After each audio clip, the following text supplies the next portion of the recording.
Sir నమస్కారం sir. నమస్తే. Sir ఎప్పుడెప్పుడా అని ఎదురు చూస్తున్న 'ప్రభాస్' గారి 'కల్కి' మూవీకి సంబంధించిన ట్రైలర్ అయితే ఇప్పుడు రిలీజ్ అయింది సార్. సో మామూలుగా ఈ సినిమా పైన గానివ్వండి ఎక్స్‌పెక్టేషన్స్ ఓ రేంజ్‌లో ఉన్నాయి. మరి ట్రైలర్ చూస్తే ఆ ఎక్స్‌పెక్టేషన్స్ మించి అనిపిచ్చిందా? మరి ఎలా అనిపిచ్చింది సార్? మీ రివ్యూ ఏంటి ఈ ట్రైలర్ పైన? అంటే తెలుగులో ఇప్పటివరకు వచ్చిన సినిమాల్లో హ్మ్. ఇది చాలా హై ఎండ్‌లో తీశారు అనేది అర్థమవుతుంది. మార్వెల్ సిరీస్ అవును. హాలీవుడ్‌లో చూసాం మనం. దాదాపు ఆ రేంజ్‌లో వెళ్ళారు. అంటే 700 సంవత్సరాల టైమ్ జర్నీ లాగా అనిపించింది ట్రైలర్. అంటే వాళ్ళు మొదటి నుంచి చెప్తున్నారు ఇది. ఎప్పుడైతే ఈ కాల ప్రయాణము అన్నారో సంగీతం గారి అడ్వైజర్స్ తీసుకున్నారు అక్కడే. ఓకే. ఆయన టైమ్ మిషన్ మీద కొంత వర్క్ చేసున్నాడు గతంలో. అలాగే ఆయన ఆ రోజుల్లో చేసినటువంటి 'ఆదిత్యకి' సీక్వెల్ చేయాలనే ఒక ఆలోచన కూడా చేశాడు ఆయన. తర్వాత అది ఏ కారణం చేత ముందుకెళ్ళలేదు. అయితే అలా ఆయనలో ఉన్నటువంటి ఆలోచనలు ఇవన్నీ కూడా వీళ్ళు కొంత డ్రా చేసి నాగశ్విన్ ఆయన సహకారంతోనే ఈ కథని డిజైన్ చేశాడు 'కల్కి'. ఈ డిజైనింగ్లో ఒకటి ట్రైలర్ చూసినప్పుడు ఇప్పటివరకు ప్రభాస్ చేస్తున్నటువంటి సినిమాలు, అది 'సలార్' కావచ్చు, మరొకటి కావచ్చు, ఒక డార్క్ షేడ్లో నడిచినాయి. అవును. ఇది బ్రైట్గా ఉంది. ఇది కొంత అతన్ని ఎలివేట్ చేసేటువంటి ఛాన్స్ ఉన్నటువంటి కథ అనేది అర్థమవుతుంది. రెండోది పర్టికులర్గా ఈ ఈ కారుకు సంబంధించిన డిజైను ఇవన్నీ కూడా పిల్లల్ని అట్రాక్ట్ చేసేటువంటి ప్రోగ్రాం. ఆల్రెడీ ఆ తరహా గేమ్స్ వీటిల్లో ఉన్నటువంటి ఆ జనరేషన్ని ఈ సినిమాకి అట్రాక్ట్ చేయటం అనేది తేలికవుతుంది. అమితాబ్ బచ్చన్ గెటప్ ఇవన్నీ ఆల్రెడీ రివీల్ చేశారు. కమల్ హాసన్ని మొదటిసారి ఈ ట్రైలర్లో చూపించారు. అయితే దాని నిడివి తక్కువ, కానీ అతని పాత్ర ప్రభావం చాలా ఉంది సినిమాలో అనేది ఇక్కడ ఈ ట్రైలర్లో చెప్పారు.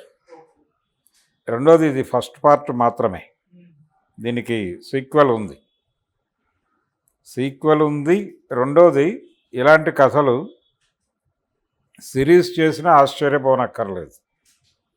సిరీస్ చేయాలి అనేటువంటి ఒక ఆలోచన కూడా ఉంది వీళ్ళకి. నాగశ్విన్కి ఉంది అది. అంటే తనకి తాను ఈ మార్వెల్ సిరీసెస్ ఇవన్నీ చూస్తూ పెరిగిన జనరేషన్లో నుంచి వచ్చినాడు. ఈ ఐరన్ మ్యాన్లు ఇవన్నీ వీటితో ట్రావెల్ అయినటువంటి క్యారెక్టర్ అది. అందుకని అతని దృష్టి అక్కడ ఉంది. ఆ తరహా సినిమా తెలుగు తెర మీద మనం తీయగలమా లేదా అనేదే గోల్ పెట్టుకుని డిజైన్ చేశారు ఇది. అందులోకి ప్రాజెక్టుకి అవసరము, అలాగే మార్కెట్ అవసరం. ఆ మార్కెట్ అవసరము అనేది రాజమౌళి గారు ప్రపంచానికి ఒక పెదబాల శిక్ష రాశాడు 'బాహుబలితో'. అంటే మీరు ప్రపంచ మార్కెట్ని ఏం చేసేటప్పుడు ఏ తరహా కథలతో పెడతారు? ప్రధానంగా ఎంటర్టైన్మెంట్ జోనర్లో వెళ్ళాలా, అద్భుత రసంలో ఉండాలి సినిమా. ఈ అద్భుత రసంలో సినిమా ఉండాలి అనేది ఆయన నొక్కి వక్కాణించాడు. థియేటర్ల వ్యవహారంలో కూడా థియేటర్లకు జనాలు రావట్లేదు అనేది గొడవ ఒకటి జరుగుతోంది కదా. అవును. థియేటర్కల్ ఎక్స్పీరియన్స్ అనేటువంటి పదం వాడాడు రాజమౌళి. థియేటర్కల్ ఎక్స్పీరియన్స్ పొందే సినిమాలకి, అంటే అది ఫోన్లోనో లేకపోతే ఇంట్లో ల్యాప్టాప్లోనో ఈవెన్ హోమ్ థియేటర్లోనో చూసి అనుభూతి చెందేటువంటి కంటెంట్ కాదు ఇది. ఇది థియేటర్లో చూస్తే మాత్రమే ఆ తరహా ఎమోషన్ వస్తుంది, ఆ తరహా ఎక్స్పీరియన్స్ వస్తుంది, ఆ తరహా అనుభవం వస్తుంది అనేది అనిపించాలి ఆడియన్స్కి. అప్పుడు మాత్రమే థియేటర్కి వస్తారు అని చెప్పాడు ఆయన. ఈ గ్రామర్ని వీళ్ళు అడాప్ట్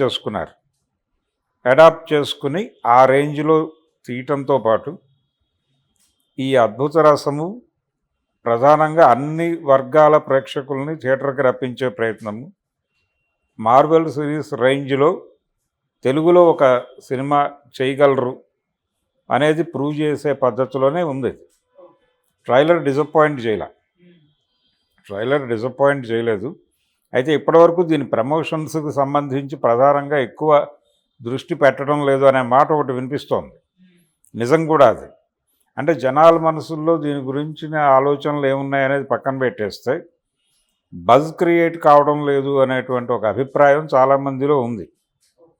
వీళ్ళు ఇంకా క్యాంపెయినింగ్ మొదలు పెట్టలేదు సినిమా. యాక్చువల్గా ఇది మే నెలలోనే పడిపోవాల్సింది, మే 9 రిలీజ్ కావాల్సిన సినిమా. అయితే ఎన్నికలు అలాగే ఐపీఎల్ సిరీస్ వీటన్నిటిని దృష్టిలో పెట్టుకుని దీన్ని వాయిదా వేసుకున్నారు.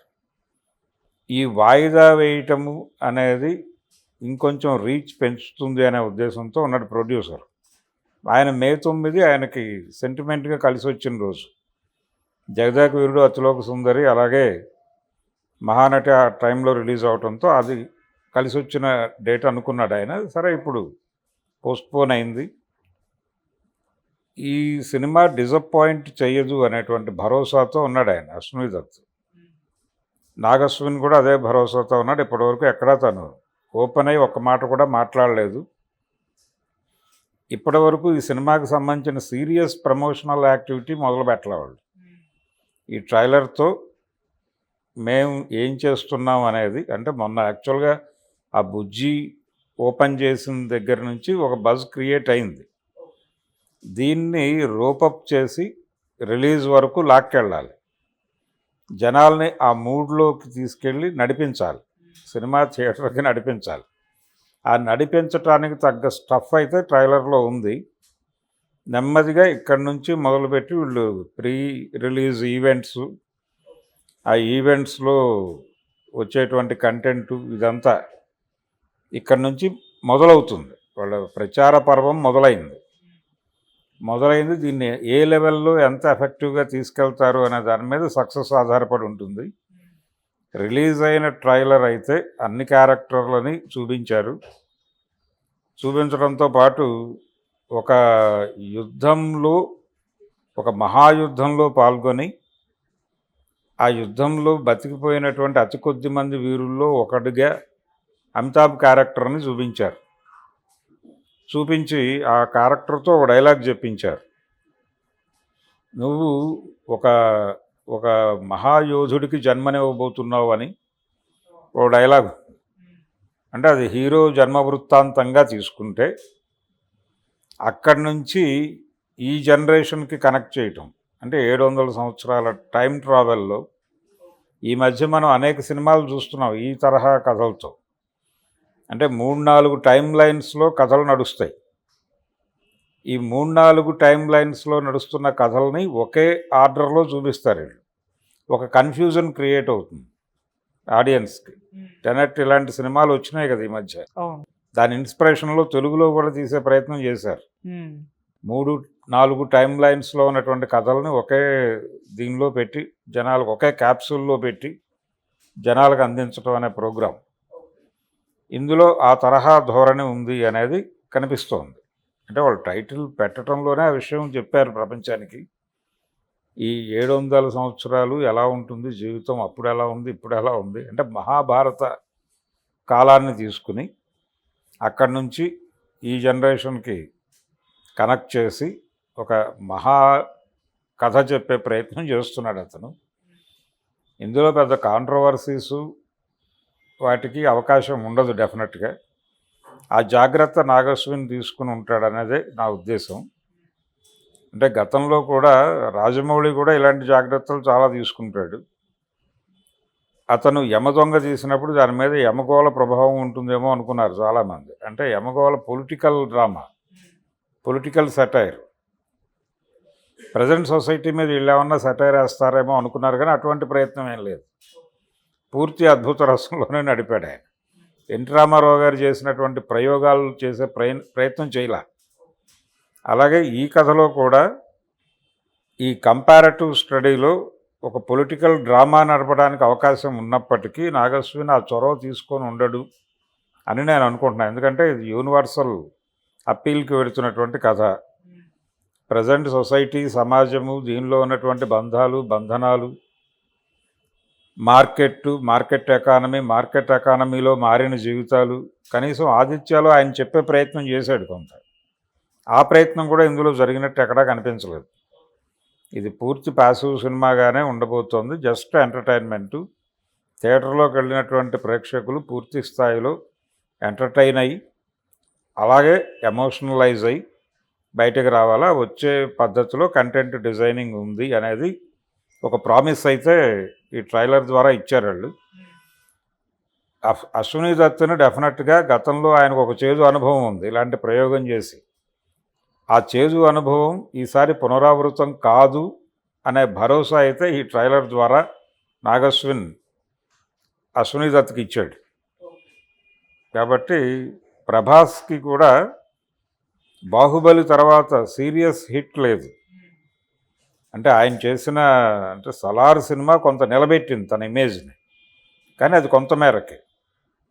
సలార్ 2 ఇంకా అంటే దాని మీద వచ్చినటువంటి విమర్శలతో దీన్ని ఇంకొంచెం బ్రైట్ చేసే ప్రయత్నం. పుష్ప ఎలాగైతే పార్ట్ 1కి డివైడ్ టాక్ వచ్చి పార్ట్ 2 కోసం కష్టపడ్డారు, ఇప్పుడు అక్కడ కూడా అదే ప్రయత్నం జరుగుతోంది, అదే కథ రిపీట్ అవుతోంది. అయితే ఈ ఆకలి ఉంది అతనికి, అతని రేంజ్ గ్లోబల్ హిట్ పట్టలేదు అనేది.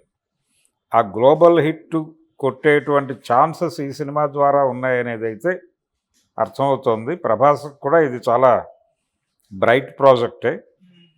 ఈ సినిమా డెఫినెట్గా సక్సెస్ అవ్వాలి అనేది అనుకుందాం. ఎందుకంటే ఒక ఇంటర్నేషనల్ స్టాండర్డ్స్లో సినిమా చేసే ప్రయత్నం బాహుబలితో మొదలైంది.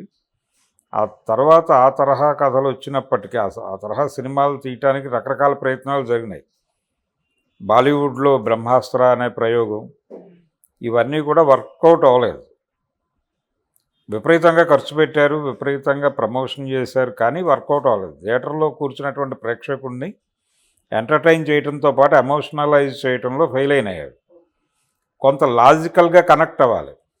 సినిమా ఇల్లాజికల్గా ఉండొచ్చు కాక, మేక్ బిలీఫ్ ప్రాసెస్సే సినిమా అంటే అంటారు, కానీ కొంత లాజిక్ ఉండాలి, సినిమాకి సంబంధించిన లాజిక్ ఉండాలి. ఓకే, ఆ లాజిక్ ఇందులో కనిపిస్తోంది. అది ఎంత ఫ్యాంటసీ సినిమా అయినా కానీ దానికి ఆ ఫ్యాంటసీ లాజిక్ ఉండాలి. ఆ ఫ్యాంటసీ లాజిక్ కొంత నడిపే ప్రయత్నం చేశారు. ఆ లాజిక్ మిస్ అవడం వల్లనే గతంలో వైజయంతి మూవీస్లో ఒక భారీ చిత్రం డిజాస్టర్ అయింది. ఆ అనుభవం పునరావృతం కాదు అనే భరోసా అయితే ఈ సినిమాతో ఇచ్చాడు. ఇది బాగానే ఉంది, trailer okay. Okay, thank you so much. Thank you.